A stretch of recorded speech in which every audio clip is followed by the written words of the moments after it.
Tobago searches for answers. For 10 days, a nation watched, prayed, and searched for 2-year-old Angelo Tobias Plaza. I am Renessa Ortiz. And I'm Joel Green George. And you're locked into Tobago Updates television news for a special newscast on Thursday, 21st May 2026. Now, what really happened to Angelo? From the shoreline of Goodwood to cassava fields to police interrogations to what investigators now describe as a critical breakthrough. How did this case evolve from a missing child report into one of the most emotionally charged investigations Tobago has seen in years?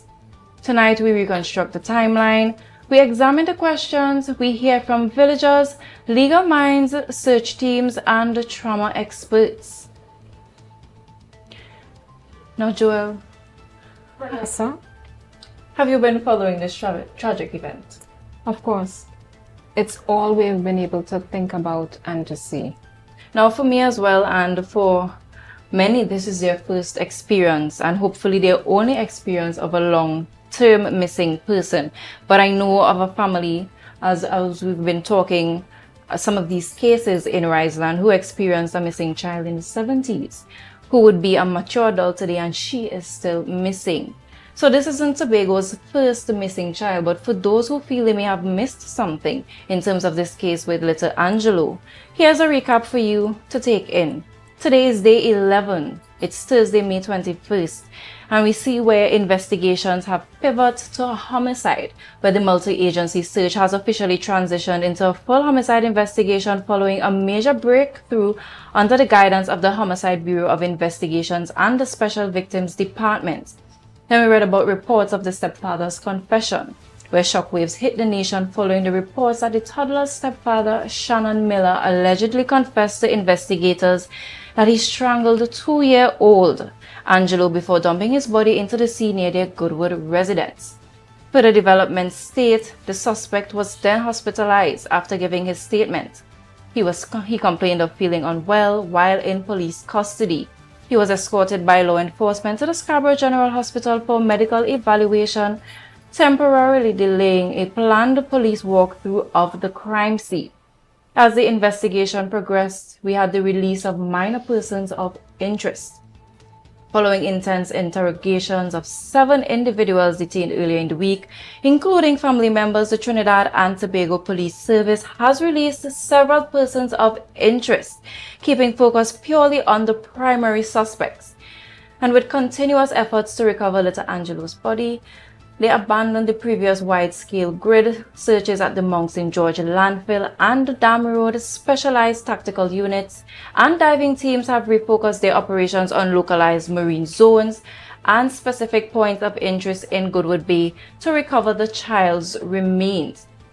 In these attempts, units within the TTPS continue to focus on diving deeper into the recovery of data, where we saw the cybercrime unit continue with a deep forensic sweep of electronic devices seized from the household to map out a precise digital timeline leading up to the initial May 11th missing report, which leads us to now call for restraint on social media, where senior police officials are firmly reiterating warnings against the spread of vigilante rumors and unverified digital commentary on Facebook, warning that premature or false narratives risk compromising the ongoing legal case as it approaches the Director of Public Prosecutions.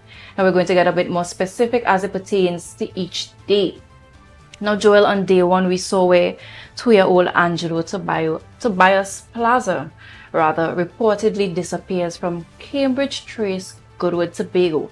And I know when this surfaced on social media and across the various media spaces, there was significant outrage across Tobago and by extension Trinidad and Tobago. This is a 2-year-old. A 2-year-old does not simply just disappear. Then we saw reports of his mom, Khalifa Tobias, reports that the child was missing around 7:30 p.m. And initial reports say the child may have wandered away from home, and community members and family began their search. Well, let's hear what one of Angelo's grandmothers had to say on Tuesday, May the 12th.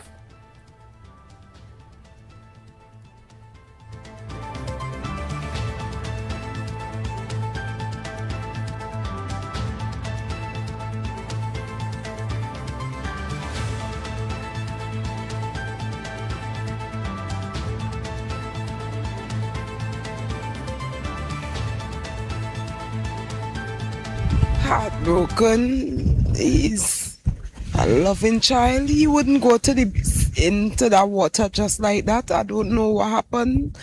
I'm still trying to figure that out. Until they find him, I don't know what to say. I really don't know. But the police say that they hold up the search for 4 hours because the water really bad. But I'm not leaving here until. Now, Joy, looking at that video of Angelo's grandmom, you see the hurt, you see the pain, because this is their hurt. This is her baby boy as well. This is part of her lineage. This is her blood. And to see that this is the circumstance and having to wake up to this news is no easy thing. This is no easy feat in terms of how do you process that day before, just day before. As a matter of fact, mere hours before, your baby boy was safe at home, as far as she knew, and then to come to this situation where police have now started investigations, they have started interrogating, searches have begun, they started engaging the multi-agency divisions to come on board to find little Angelo. Well, that heads us into day 2, Renissa. And as the search expanded to the shoreline and to the sea, we are seeing that they reported a body that may have been spotted, and that's offshore. We're looking at the Coast Guard and the rescue teams being deployed. The water was extremely rough, a lot of sargassum, and this kind of hindered a lot of the search. You saw persons standing along the shoreline, waiting, wondering what is happening. And then there later was a report that the object may not have been a body indeed. Public concern intensified because the news started to spread to everyone in Tobago as people realized, listen, there's a missing child. And not just that he's missing, his parents don't know where he is, nobody has seen him. He's 2 years old and he was last seen in a pamper. And I think that's one of the visuals that really stuck with people, that this 2-year-old who's still in Pampers is walking about the place, wandering, and who knows where he is. Now we move swiftly along to day 3. This is Wednesday, May 13th, and at this point, I know that the community has been restless. They've grown wary because now we're in a situation where there is no finding of the body in any way, shape, or form, with many of the rescue efforts that have been deployed thus far. And to hear that a body was spotted, and then in spite of all of the rough seas, they were hoping that at this point, little Angelo's body would have surfaced. Now, the multi-agency search officially escalates at this point. The Homicide Bureau joins the investigation, and that really sent the nation into shockwaves because it moved from a missing persons report to a homicide investigation. Now, the TTPS, TEMA, Hunter Search and Rescue, the Coast Guard, and the Child Protection Unit became involved. We had Homeland Security Minister updates in Parliament, and the public begins demanding answers, and rightfully so, because this is a 2-year-old child, as we've been mentioning, is one of our most vulnerable here in terms of our nation. Our children are most vulnerable, and to see that over time, the young child still hasn't been found, with so many resources being deployed and put into the efforts of recovering the body, we still have not garnered any significant breakthrough at day 3. And we head into day 4 and 5 at that point, Renissa. And listen, it's become right now a widespread search, island-wide. You know, people are beating the bushes, the cassava fields, looking in remote areas, people wondering, you know, where is this child? And a lot of persons, even though they were looking, searching for a body, some people were hoping, you know, somebody had picked up little Angelo and they would bring him home soon. And this was all a dream, but it was not. As the search continued, the villagers began to openly question the circumstances surrounding the disappearance. People started to hold vigils, looking for, you know, wondering where, thinking, you know, if it was me, if I was a 2-year-old, where would I be? And the police continued questioning the mother and her boyfriend at that time, and the home area was cordoned off. Now we're on to day 6, day 7. Now this has been a week since little Angelo has gone missing. Search operations continue with no breakthrough, and I can imagine, and we've seen over the past few days, over the past week, the intensity in terms of the public wanting some sort of certainty and answers to bring this case to some sort of closure because it has gone on for too long. Now, investigators reportedly reviewing digital evidence, community frustration grows, the rumors flood social media, and the police urge the public to avoid speculation. The social media graphics in terms of when it comes to how information is spread and dispersed amongst the social media in terms of how that would relate, not just for the investigation, the ongoing investigation, but also what that would mean also for the family of little Angelo, because then we had the outcry and the outpouring of support for the family members, because we don't know what situation or the frame of mind they were currently at in this situation, because this is a little baby boy. You don't know if they're in shock, if they're in grief, what they're experiencing at this point. And the public speculation, and as it continues to grow, we really need to be mindful. We were asking individuals to be mindful of what was being shared online. Well, we head into day 8, that's May the 18th, and the third suspect is arrested or detained, and they begin to search and expand the search to the Studley Park, landfill, and other areas. And for me, Renessa, honestly, when I heard the Studley Park dump, it did something to me. Nothing good. It was heartbreaking because now you're thinking this was intentional. Yeah. For the body to be dumped, to be given information that you can head to the Studley Park landfill, you may find little Angelo there. It means that there was some sort of thinking that went into even disposing the body in that manner. And the train of thought for it to get to that level really and truly signified the importance of the Homicide Bureau even getting on board into this investigation. It was no longer just a missing child's case, but now a situation where you have to look at it from a homicide point of view. And as the police maintain the investigation, they maintain that it's a sensitive investigation, and at that time it was also at a sensitive stage. But for me, that's where it took a dark turn. I don't know for you, the viewers, how you felt, but I know how that, using those words, hearing the words Studley Park dump, what it did to me. And then you see the police taking the mother and the boyfriend into custody. And that took us into day 9, where the search intensified and headed to Pig Farm Road and the Mount St. George dump. And as you know, Pig Farm Road is quite a long and extensive road. There are a lot of farms and wooded areas there. The investigators reportedly focused on the boyfriend's cassava field, and electronic devices were seized for forensic examination. And the case increasingly was being treated as a possible homicide. And I think for a lot of persons, that's where it continued to take a dark turn. I mean, from the time you hear a child missing, you may be thinking the worst, but you're also hopeful. You're thinking this can all be a dream. Perhaps, somebody's going to bring him home and say, look, I found him wandering, but that was not meant to be.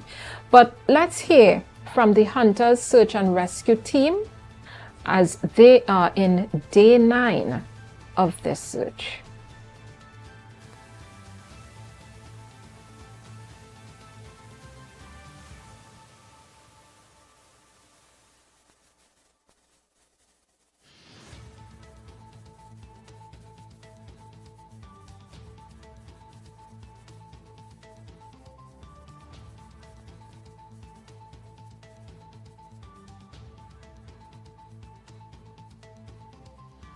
What Hunters Search and Rescue team has been doing is that we've been mixing land searches, which is really our strength, with coastal searches, and we're mixing that with police searches as well. So whenever they need us, they will call us and we will go out with them. So, but today in particular, we've come up with a search plan based on different scenarios, based on information that is in the public domain. And so we see the need to continue the land searches. And you found us in a remote area. We don't disclose where we are, really. But our strength is the land searches, and we're currently doing that. And we followed search and rescue down to Pig Farm Road. That's where we caught up with them and was able to speak with them on day 9. But that search of Pig Farm Road and the St. George, Mount St. George Dam, that turned into day 10, unfortunately. I think by then, persons were simply exhausted and tired, not just the searchers, but persons holding out hope that this would come to an end. And that's when we heard of a major breakthrough being reported where a male relative, the stepfather, the mother's boyfriend, he allegedly confessed. And the police revisit the Goodwood home. They cordon off the area, and the Goodwood residents said at that time they became confused because they saw the tape, they saw the police return to the area. It was a time of great anxiety for them as they were wondering what was happening, what was transpiring. Had they found him? Had they heard what was happening? But we want to let you hear from an elder in the village what they were experiencing.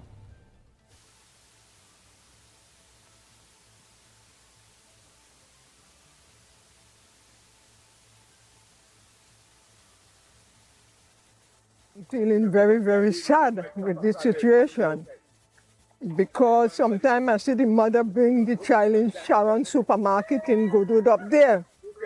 And when they bring the child, one relative walk in, they will treat the child, but it is a very, very nice child. But I don't know what happened because I saw the father, I was calling him to find out what happened, but he didn't come. So I had to leave it as it is. Now, elders are seen as the pillar of our society. They are the ones that have gone before us. They are the ones that have seen how things have unfolded in the past. They usually are the ones that provide some sort of guidance. And to see our elderly really, the elders of our nation, really heartbroken by this, because it really takes us back to, it takes a village to raise a child. So this outpouring and this hurt that we've been seeing from the elders within the village really showcase how significant and how heart-wrenching this entire circumstance has been. Now, a walkthrough was reportedly conducted. The mother was reportedly accompanied by investigators during crime scene activity, and the TTPS says the investigation at this point had taken such a critical turn. Now, the search enters the recovery phase now, and when you hear the search has entered the recovery phase, we're now looking at recovering the remains of little Angelo. We're no longer looking for a body, and then this takes a significant turn because then now, when it comes to the ceremonial rites in terms of the possible burial of little Angelo, that takes on a completely different toll, not just within the family, but also within the community as well. Now, to our viewers, in our last segment this evening, we'll be facilitating calls to our station for you to air your views on this particular case. And you can call us at 284-6597. And we're reminding callers to be respectful as we continue discourse into this matter. But stay here with us at Tobago Update. We'll be right back.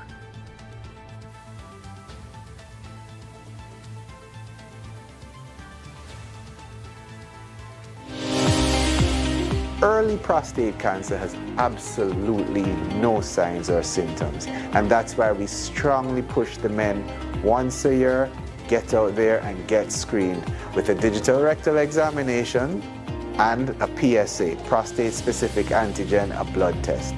Any PSA above 4 is abnormal. All men, once they hit 40 years of age, go and have that PSA test done. Be viewing Caribbean Medical TV on this station.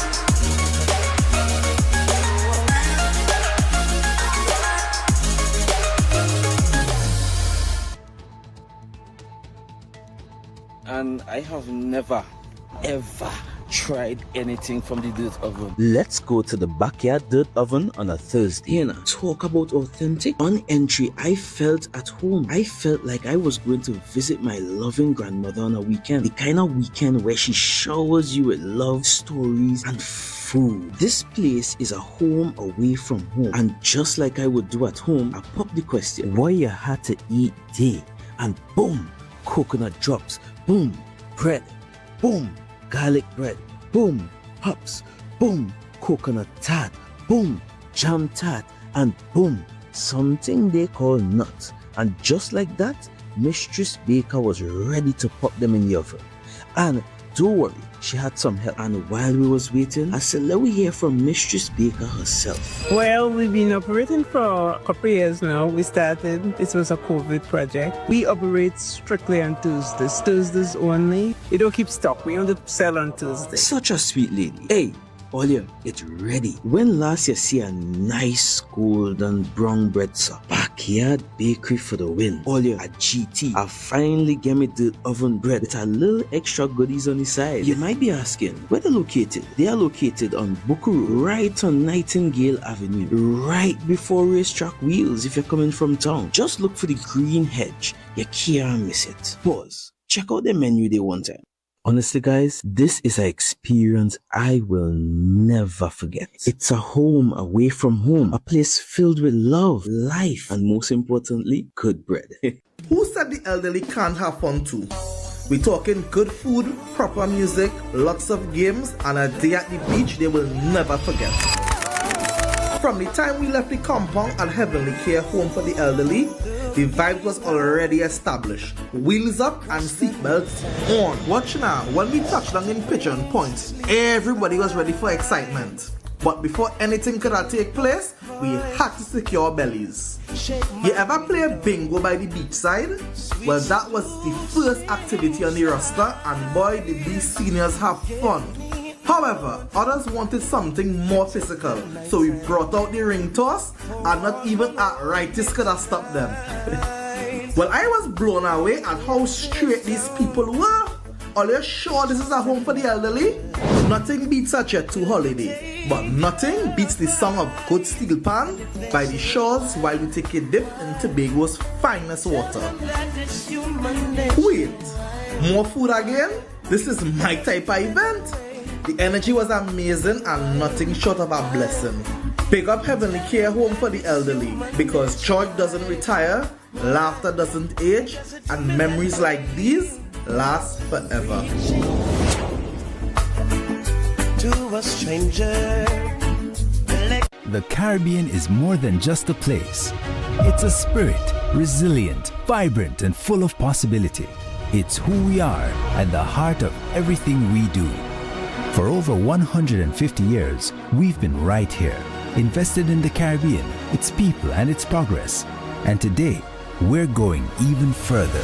We're deepening our commitment to the region, continuing to invest in the networks, services, and digital solutions that move Caribbean businesses forward. Whether you are a mid-sized business or multinational player, we bring you resilient connectivity, personalized service, and tailored IT solutions, all powered by local teams that truly have your back. We're here to help you navigate challenges, grow, and achieve your goals with practical solutions, reliable networks, and a partnership rooted in trust and your long-term success. Liberty Business, rooted in the Caribbean, committed to you. Welcome to Tobago Glass Supplies Limited, where innovation meets excellence and service reigns supreme. Our commitment is simple: to provide high-quality, innovative aluminum, vinyl, and glass solutions for both commercial and residential spaces.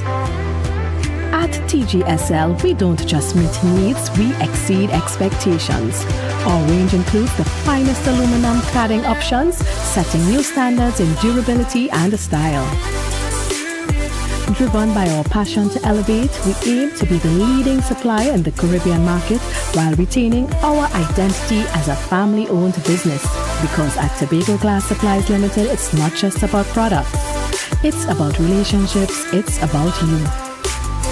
Innovation, quality, service. That's Tobago Glass Supplies Limited.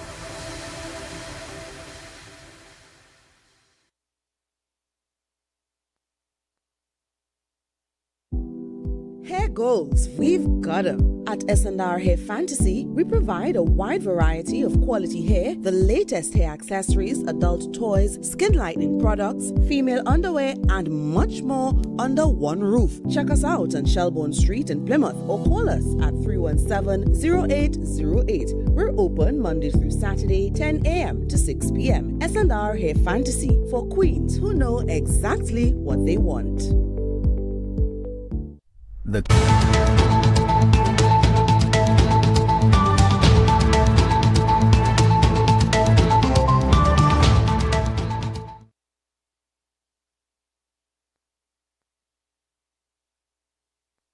Perspectives have arisen and multiplied. And joining us is Reverend Shaquille Charles to talk to us about those perspectives. Reverend Charles?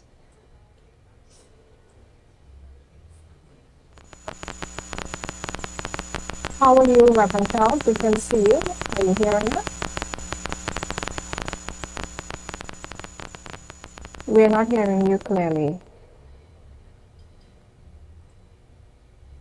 Are you hearing and seeing us? Yes, I'm hearing you. Yes, we're hearing and you I'm now. seeing you. Yes, Beautiful. should be better now. Sorry about Well, thank you very much for being here with us today, Reverend Charles. We know you're heading very quickly to candlelight vigil later on. You just shifted. Right, that's perfect. Yeah, you're heading to a candlelight vigil a little later on. But what we're looking at here today is that faith-based perspective. One of the persons in the community says, you know, if God is real, he is going to, my grandson is going to be brought home today. And talk to us about how events like this, dark days, shake our faith, and how do we address those feelings?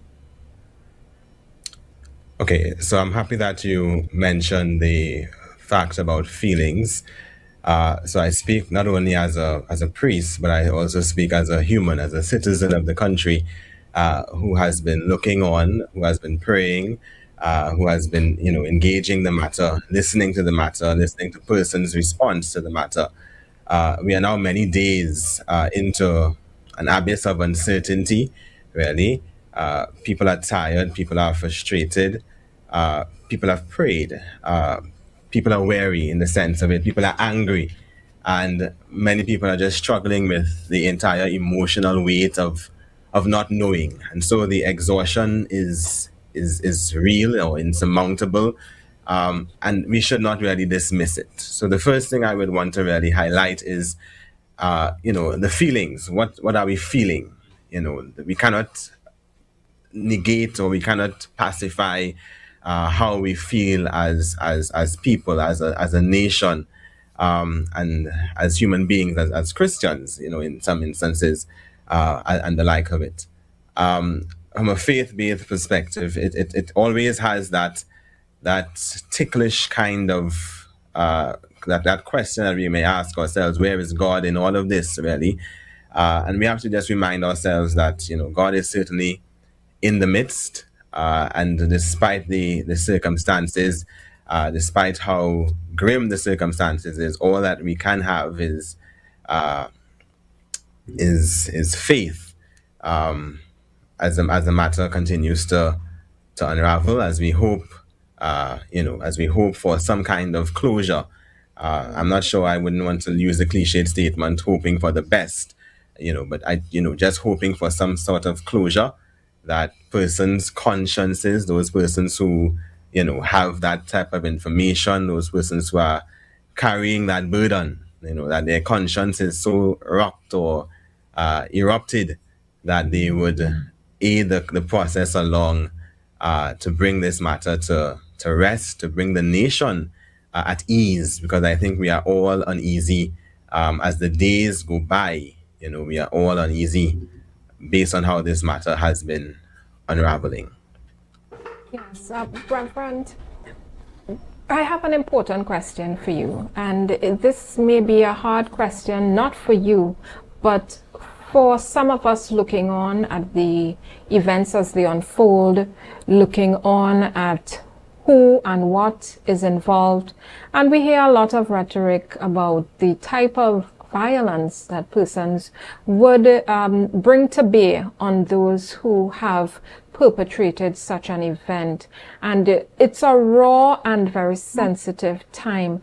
But Reverend, from your perspective, what would you say to somebody who says, you know, I think they need their fingernails pulled and you know, we need to really deal with them. From a faith-based perspective, how would you respond when, you know, such raw feelings come up in the public space? Okay. And so you have asked a pertinent question. And again, it comes back to the reality of us as human beings, right? Persons are upset, and I think it has to do with a child. But at the same time, we must resist two dangers. The first is that the danger of indifference, the temptation to stop caring, and the other is allowing grief and frustration to overwhelm us. Now, like I said, yes, I'm a priest, but if you were to put me in the room with the perpetrator or perpetrators, those who we being bandied about as such, I'm not sure if I would want to hold hands and sing Kumbaya, right? But of course, we have to, in all things, we have to trust for God's justice, that the fact that two wrongs don't make a right and the like of it. So it's all about that sense of self-control, in that sense, and it all comes back to our emotional well-being, because indeed we are many persons seriously affected, more than we can think, emotionally overwhelmed, unsettling. So that the point is that we don't lose ourselves trying to seek answers. We don't lose ourselves trying to bring about vigilante justice and the like of it, that we maintain ourselves and hopefully letting the authorities take the matter, and hopefully that honest investigations take root, and of course trusting God despite whatever faults may happen or shortcomings in the justice system as we know it, hoping for God's justice to really take manifest in that sense. To keep you too long, but I just have, just two more points to raise with you very quickly, Reverend. Sure. And in terms of the persons directly affected, the immediate family, the grandmothers, we saw the pain, the very visceral effect this event has had on the grandmothers and on the father of this small child. What comfort would you offer, as from a faith-based perspective, of course, and as a human being, to the persons who are directly involved and affected by this? It's not just the parents, grandparents, but even the direct community, those neighbors who would have seen little Angelo from day in, walking about in his little pamper playing with his toys, who feel a very heavy burden of sadness and a dark cloud, as a lot of them are saying. What comfort would you be offering? Yes, and so it's very important that before this matter became a news matter, before this investigation, there was Angelo, there was a child. There was a child who had a family, who had a community in that sense. That there was a child whom people grew to love and know. And so, yes, they would be affected. And so the community, have been doing a pertinent role in terms of gathering together in prayer. So I was there on Tuesday evening. I'm going to be there shortly again. And they have been there since. There's that sense of love in the community. There's that sense of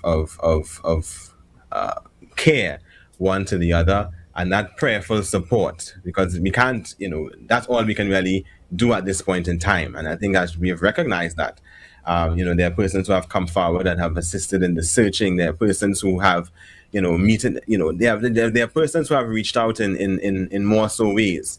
Now, the difference in this circumstance is that, normally when you hear a child is missing, you run to the immediate family because they are the ones directly affected. This circumstance is a bit different, and I have to be very careful how I coin things, but it's a bit different because the persons who are under the microscope are the persons who should be most affected in that sense. So the community is really gathering and in deep prayer, seeking answers, and as much as we can as faith-based organizations, we lend support.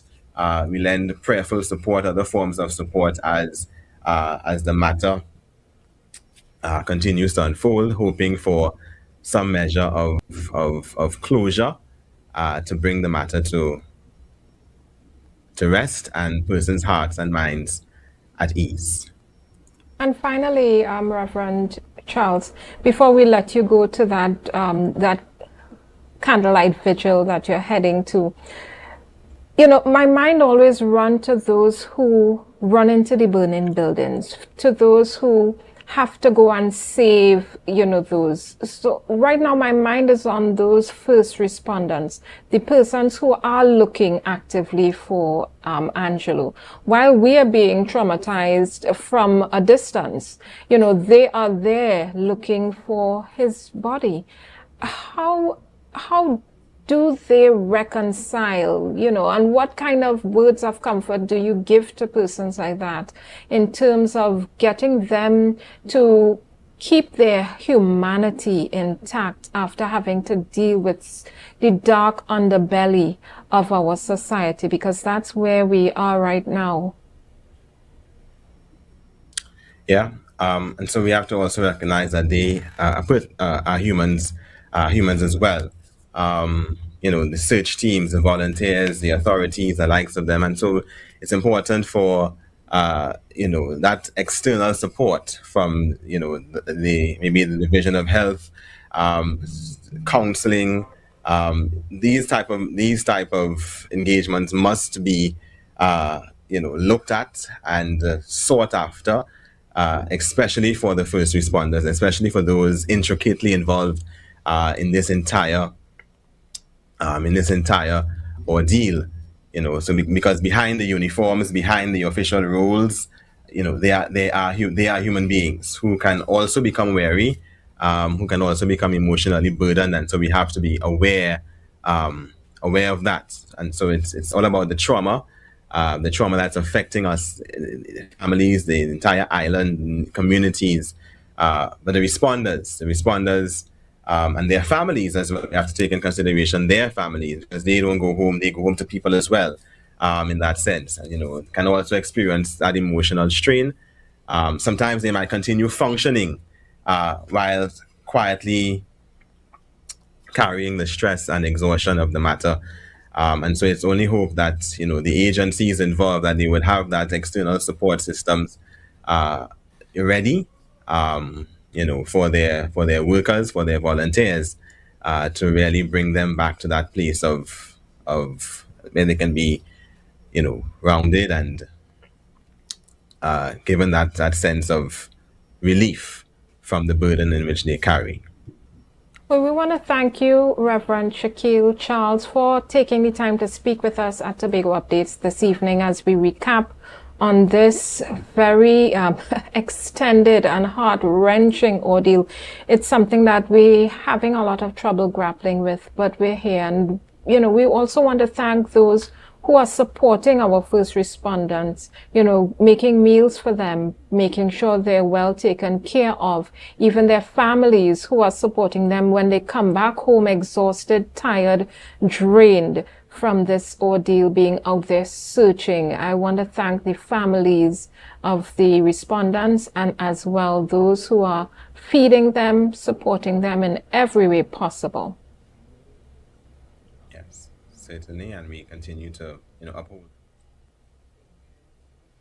Now, investigators reportedly detained several individuals, electronic devices were seized, search warrants executed, and multiple search zones established across Tobago. Yesterday's reported confession could mark a major turning point, but legal experts say investigators must still establish evidence, corroboration, forensic support, and a prosecutable timeline. Police have so far remained cautious, publicly releasing limited information as investigators continue recovery efforts. And while public emotions remain high, legal analysts warn against trial by social media. We're also just reminding you in our last segment this evening, we will be facilitating calls to our station for you to air your views. You can call us at 284-6597. Stay right here at Tobago Updates. We'll be right back. Quartz is well known as the Caribbean's largest retailer, providing consumers for generations with the very best products to enhance their homes. This year, we bring our expertise to businesses. Quartz Business Solutions will serve small, medium, and large companies with the very best products at the most competitive prices, backed by warranties and after-sales support. Hoteliers, office managers, restaurants, and so many more. Quartz Business Solutions, a brand of the Unicomer Group. Blessings have become my way. Trinidad and Tobago, get ready for a night of praise, worship, and celebration. Oh, yeah, yeah, yeah. It's sold out. The gospel concert of the century, heading this spectacular event and bringing his anointed energy and chart-topping hits. It's internationally acclaimed gospel superstar, Sherwin Gardner. Blessings gonna find me, yeah. Saturday, 6th June at the beautiful Magdalene Grand Beach Resort, Tobago. And Sunday, 7th at Napa, Port of Spain. Sharing the stage are the powerful ministries of Blessed Messengers, Sean Daniel, Pastor Terrence Baines, and Jaron Nurse. And many more. Bring your family, bring your friends, and be sold out for Jesus. Saturday, 6th June, Magdalena Plaza Grand Beach Resort, and Sunday, 7th June, Napa, Port of Spain. Tickets $300, but if bought by Saturday, 23rd May, cost $100 less. For more info, call 358-6397.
Looking for office attire or worship apparel, then come to Tia's Classic Closet. Shopping for casual clothing or just want to dress down.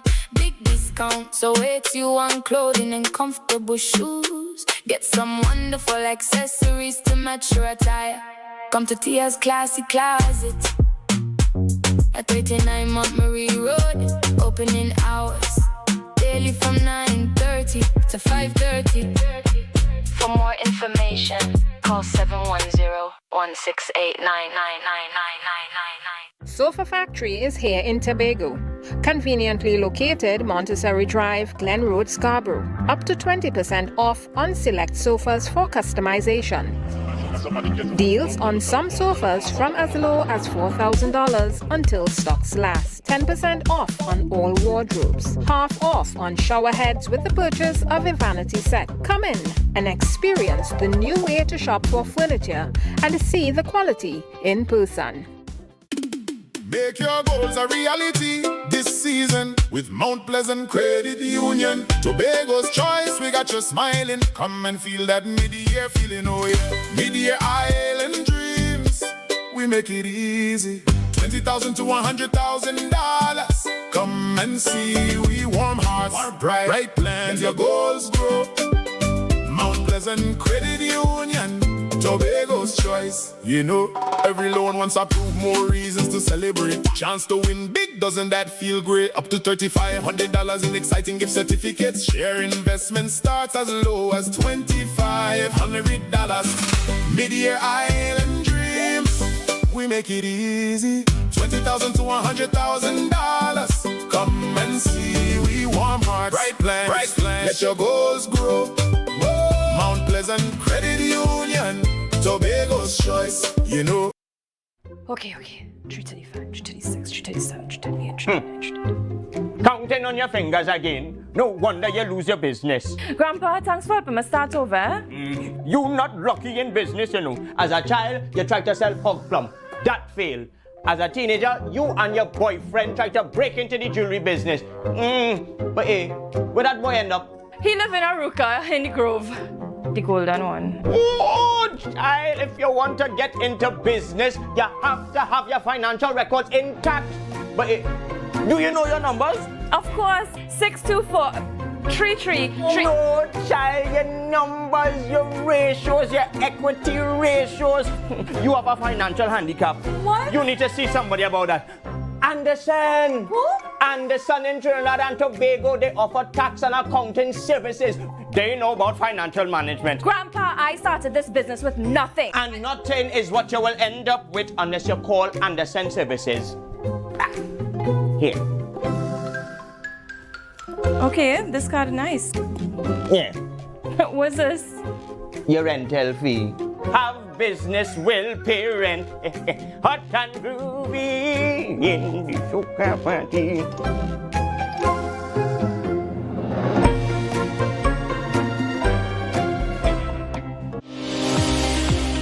Early prostate cancer has absolutely no signs or symptoms, and that's why we strongly push the men once a year, get out there and get screened with a digital rectal examination and a PSA, prostate-specific antigen, a blood test. Any PSA above 4 is abnormal.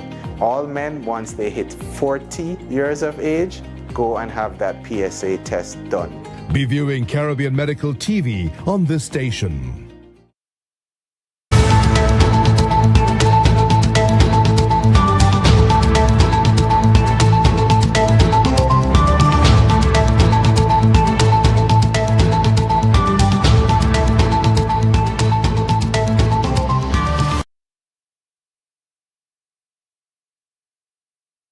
Working with trauma expert Charlene Finley Stewart. She's a psychologist, and she's going to talk to us about what happens psychologically when a nation follows a child's disappearance in real time.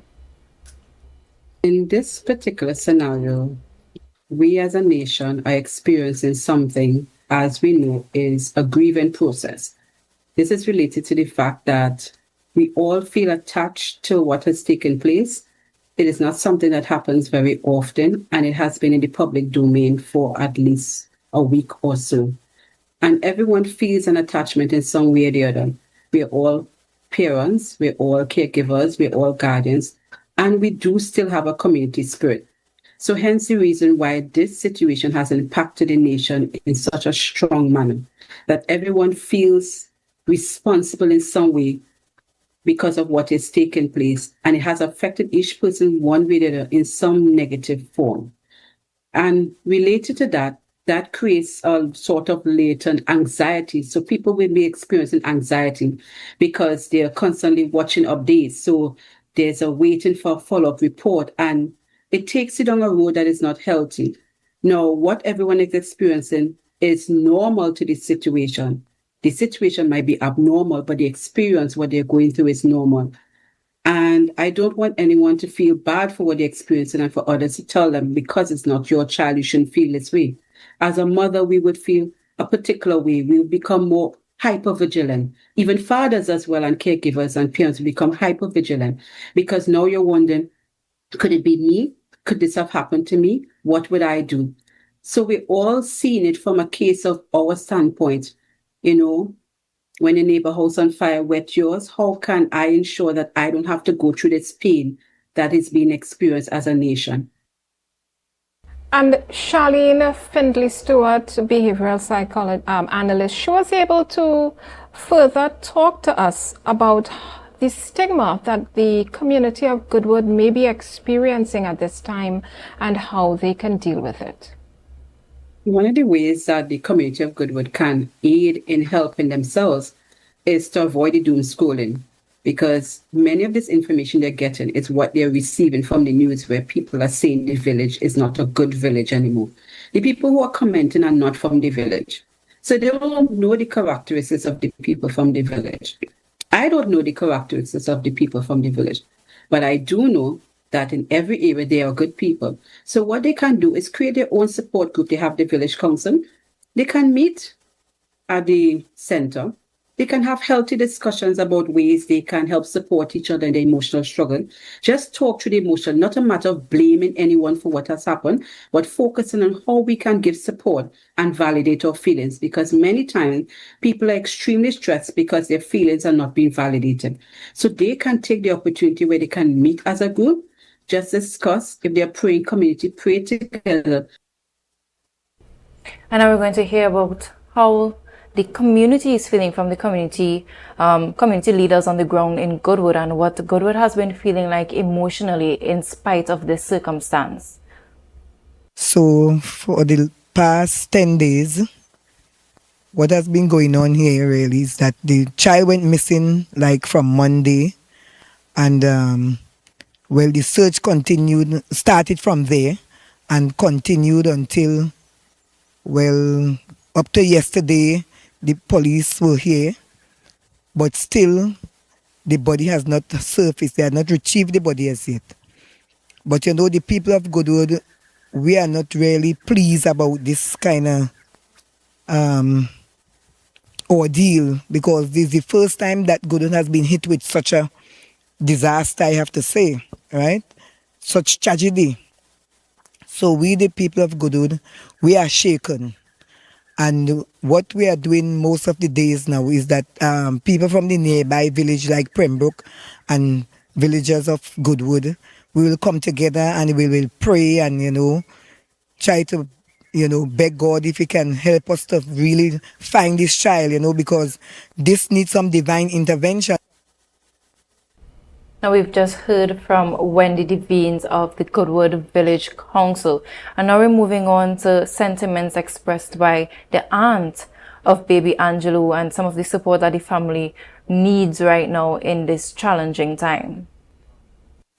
It's really not a good feeling being a relative of Angelo Tobias, and we've been hoping, I still have hopes, that we'll find the body. I don't even want to say that he died. I'm hoping that he's alive. At this point in time, there is no evidence. We have no clue. So we just left, just reminds, I don't know how to put it. We're confused. Sleepless nights, stress. The days are, we're hoping that each day comes by, we get some sort of closure. It is like, I really don't know how to express it. I don't have much words to say at this point in time. And viewers, there you have it. You're hearing word on the ground. You're hearing from family members. You're hearing from behavioral analysts about how this impacts the community, and not just the community, but also the loved ones and family of little Angelo. And we continue to express our sincere sympathies or sincere comfort in this challenging time. Now, viewers, we're moving on to the last segment of our Where is Baby Angelo segment this evening, and we just want to remind our viewers that we're facilitating calls when we return from the break, and you can call us at 284-6597, and we're reminding callers to be respectful as we continue the discourse. Stay right here with us. Our world is filled with rhythm. Rhythm that's unapologetic, infectious, timeless. Rhythm is commitment in action. It's how we show up for each other with unrelenting support that goes the distance. Rhythm lives in the tiny beats of our most intimate moments and the seismic roars of our biggest achievements. Rhythm is resilience in motion. So even when things go out of sync, we do what it takes to bring the rhythm back. At Flow, we understand your rhythm because we live it. That's why we're dedicated to building a network as resilient as you, with a team of familiar faces working every day to keep you on beat. You're at the heart of everything we do, and our commitment is to keep your rhythm flowing, no matter what. Blessings have become my way. Trinidad and Tobago, get ready for a night of praise, worship, and celebration. Oh, yeah, yeah, yeah. It's sold out, the gospel concert of the century, heading this spectacular event and bringing his anointed energy and chart-topping hits. It's internationally acclaimed gospel superstar, Sherwin Gardner. Blessings gonna find me, yeah. Saturday, 6th June at the beautiful Magdalene Grand Beach Resort, Tobago, and Sunday, 7th at Napa, Port of Spain. Sharing the stage are the powerful ministries of Blessed Messengers, Sean Daniel, Pastor Terrence Baines, and Jaron Nurse. And many more. Bring your family, bring your friends, and be sold out for Jesus. Saturday, 6th June, Magdalena Plaza Grand Beach Resort, and Sunday, 7th June, Napa, Port of Spain. Tickets $300, but if bought by Saturday, 23rd May, cost $100 less. For more info, call 358-6397. Do you believe in magic?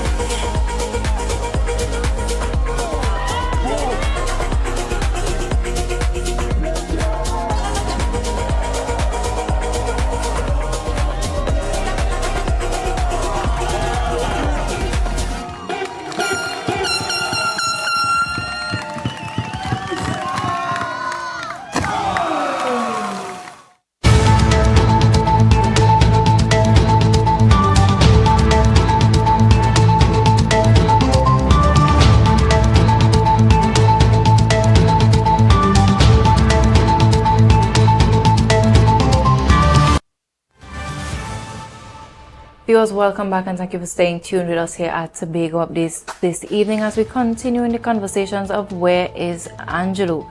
We're on to the segment where we're inviting callers and our viewers to call in at 284-6597 for us to hear your thoughts and to share with us what do you think about this whole situation, Joel?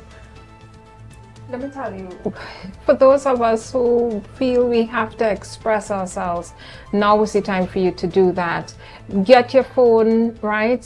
Whether it's the landline or your cell phone, get your phone, and you're going to be calling 284-6597 to share your thoughts and your feelings. We remind you to please be respectful of the space.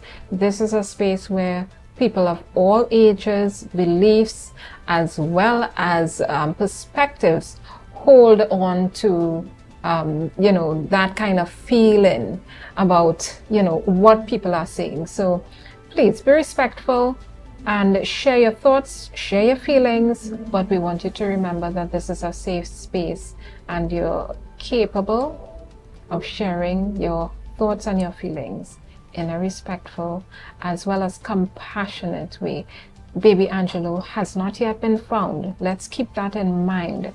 And it's not just the direct family members, but it's also the community who is, they're going through something as well. While the nation is experiencing something, the community is also experiencing something. Hello? I think we have a call on the line. We seem to have lost connection. Yes. Yes, we seem to have lost connection with one of our callers, but we're reminding you to call right back. But we've seen so far throughout the discourse this evening, Joel, we've had conversations with the priest, we've had conversations where we see the elderly in the community expressing their concern, expressing the distraught of this entire situation. We've seen the aunt, and we really saw how the community came together in spite of this circumstance where we would have hoped that more intervention, more preventative measures were probably in place for little Angelo to ensure that this was not the outcome. But unfortunately, this is the point we're at, and we have to look at this situation as a learning curve in terms of how we move forward with our nation's most vulnerable. We're receiving a call on the line. Caller, Good evening and welcome. Caller. We seem to have disconnected, but we're continuing to urge our callers to call in and share your thoughts. Now, Joe, we're continuing the conversation. We moved from the community's perspective. Now we're looking at it from the perspective of the first responders, as we've had that conversation with the priests and how they may be feeling. And a lot of times they are usually not thought about in these circumstances and these situations because we just expect them to show up and do their jobs. But as you rightfully mentioned, these are human beings. These are also individuals who have to show up day in, day out, searching for 2-year-old Angelo, hoping to see the outcome of that search. Well, we have a call on the line. Good evening, caller. Hi, good evening. Excellent show, guys. My question is, what is the Commissioner of Police saying about this? I know that there was some sort of press conference today. What is the police? Where is the voice of the police? We're hearing everybody else. That's a very interesting question. Based on the conference today, we saw where the commissioner urged the citizenry to ensure that they do not spread misinformation at this time as investigations are ongoing.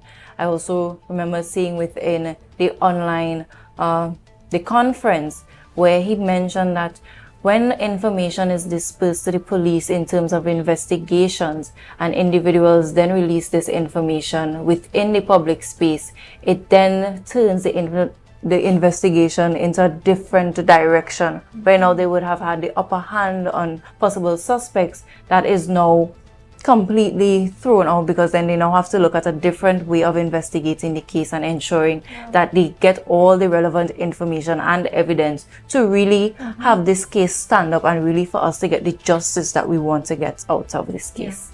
But when we look at as the caller talked about the response of the police, we did have somebody from the community talking about how satisfied they were that the police were out there knocking on doors, talking to persons. The community said they really felt the presence of the police in the community, talking to people, explaining what's happening. And even though, we in the Caribbean, we don't always feel that the police are our friends. I think that that's something that's moving in a positive direction, that the police are able to really communicate and work with us and that the community is working with them.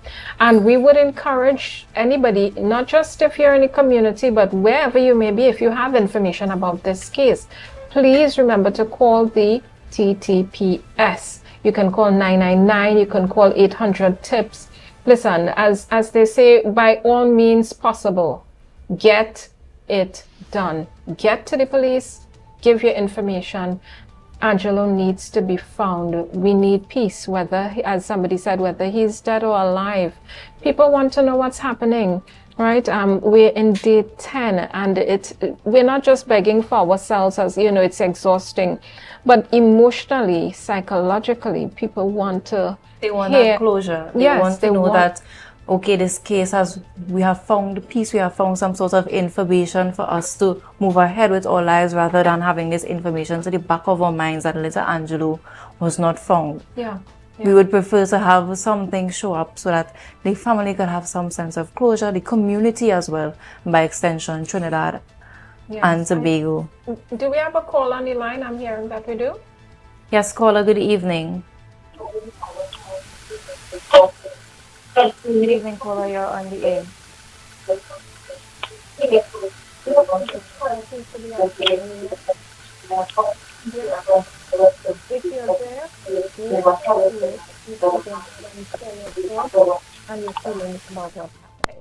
But until that person speaks up, or we get another caller, as we're talking, Vanessa, about the community and how they feel, we also want to look at those in the diaspora.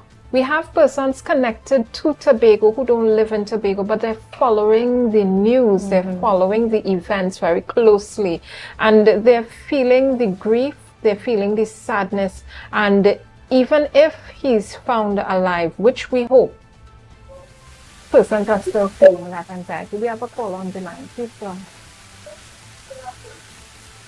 Yes, caller, you're on the air.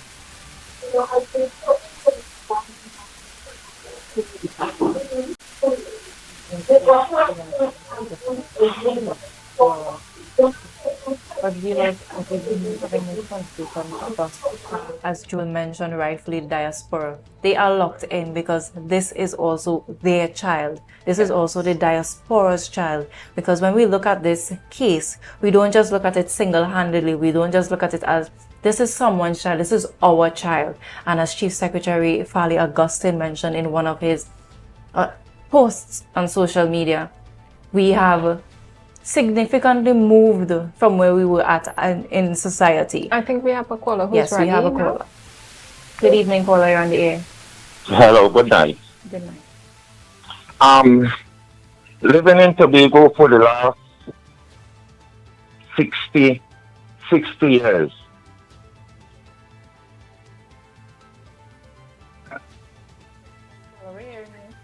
Hello? Yes, we're hearing you. Yeah.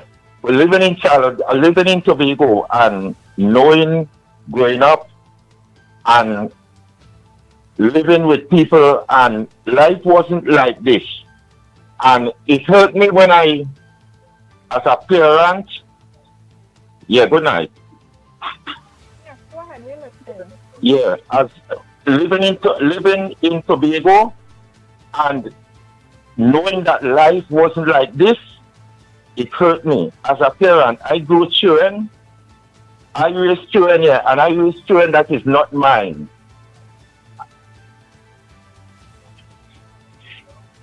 Yeah, and what is going on now with children and parents is it's not looking good, and it's not sounding good. I mean, I'm sitting here and I'm following that scenario, and I'm sitting here and I'm not happy as a parent that raised child. It's not everybody that could handle situation. It's not everybody could handle problems. You understand? Because let me tell you, you see, sometimes you have problem in life and you have children that is not yours. You have to be careful what you are doing. You understand? You can't hurt a child because you and a parent get away. You understand? That is nonsense. So what a child, 2 years old, and to take a 2-year-old child life, you have to have real belly. You understand? So I hope that the family gets some kind of justice, and because in this little Tobago that we live in here, and we doesn't live like that, it's not looking good, it's not sounding good, and I'm not feeling happy about it. And that is my contribution. Thank you so much for calling in. Yeah. And he rightfully raised the point of families now.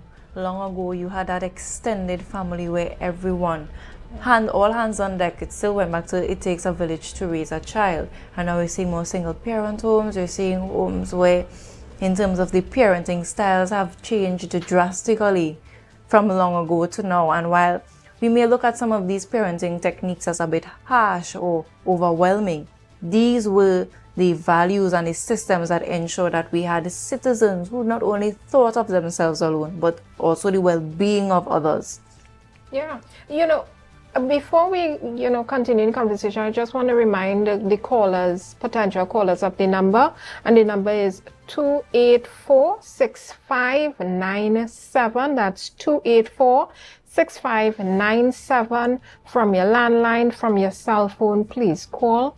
Don't be shy, share your thoughts, but please be respectful when you call. And as the caller before said, he's living in Tobago, he's 60 years, he's looking at the fact that Tobago wasn't always like this. And I think a lot of persons would have that to say, those who come from, an era that's going, that, the space wasn't always like that. However, we're looking at the fact that times don't just pass. We're looking at evolution of time and how we respond, and this is the age of technology.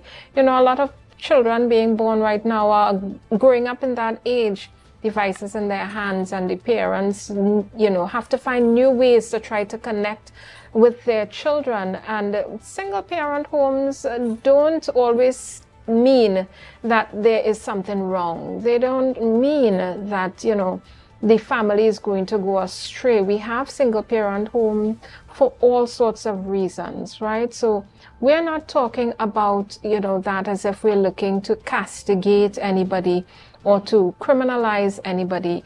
A home is a place where there's love. So whether it's a single parent home, two parents, extended family in the household, once there's love in the home, we think that that is what is needed for children to feel safe, to feel happy, and to be able to thrive.